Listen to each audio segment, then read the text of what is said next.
The bell rang at exactly midnight. Not once, not twice, 3 slow pulls. The sound rolled across the fields, deep and hollow, like it came from underground. Dogs began to howl.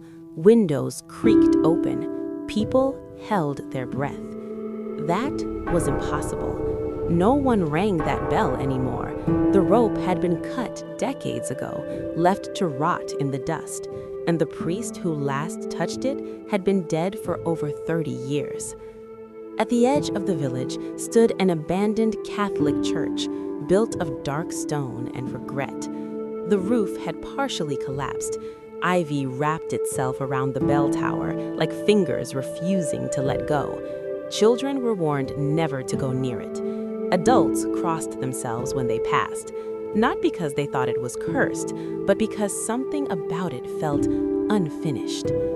The villagers still spoke of Father Matthias in low voices. He had been gentle, almost fragile-looking, but unmovable in faith. When violence came to the village years ago, soldiers stormed the church, tearing through pews, smashing statues, searching for gold hidden by the clergy. They found none, only the tabernacle. Witnesses said Father Matthias stepped forward, placed his body between the soldiers and the altar, and refused to move. He did not shout, he did not beg, he only whispered a prayer to the Blessed Virgin, his eyes fixed on the Eucharist. When they struck him, he fell on the sanctuary floor, arms stretched toward the altar, as if still protecting it. He died there, in silence, while the bell above the church began to swing wildly on its own. That was the first time it rang without hands. The church was abandoned soon after. Mass stopped. Confession disappeared. Faith slowly thinned, like smoke escaping through cracks no one bothered to seal. Until that night. Elias heard the bell while stumbling home, drunk and restless, his mind fixed on a sin he had already decided to commit before dawn. He froze mid-step. The sound was not loud, but it was deliberate, slow, calling. Everyone knew the bell did not ring anymore, yet it rang again and again. Against his will, Elias turned toward the church. His chest tightened with every step. The doors were broken, hanging open like a mouth that had been waiting for him. Inside, the air was colder. Moonlight spilled through the shattered roof, revealing something that made his blood run cold. The altar was clean. The cloth was white. Candles burned without dripping wax, and the tabernacle door stood open. He was not alone. A presence filled the space. Heavy but calm, like being watched by someone who knew every thought he had ever hidden. Elias fell to his knees, shaking. His breath came in short bursts. He tried to speak, but the words caught in his throat.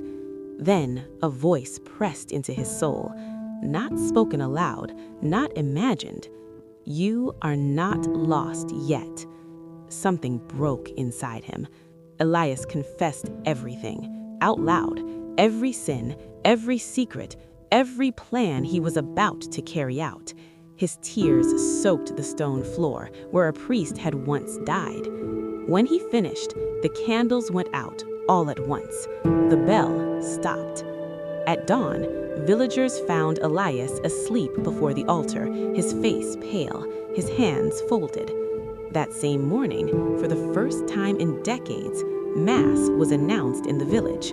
The church was restored stone by stone. Confessions returned. Faith came back quietly, without spectacle, and the bell never rang again. Some say Father Matthias kept his promise to never abandon his flock, not even after death. Others say the bell still rings, but only when a soul is about to be lost. If this story stirred something in you, don't scroll away just yet. Subscribe so you don't miss the next story waiting to be told. Like this video if you believe faith can still reach us, even in the dark. And leave a comment if you think some promises are strong enough to echo beyond death.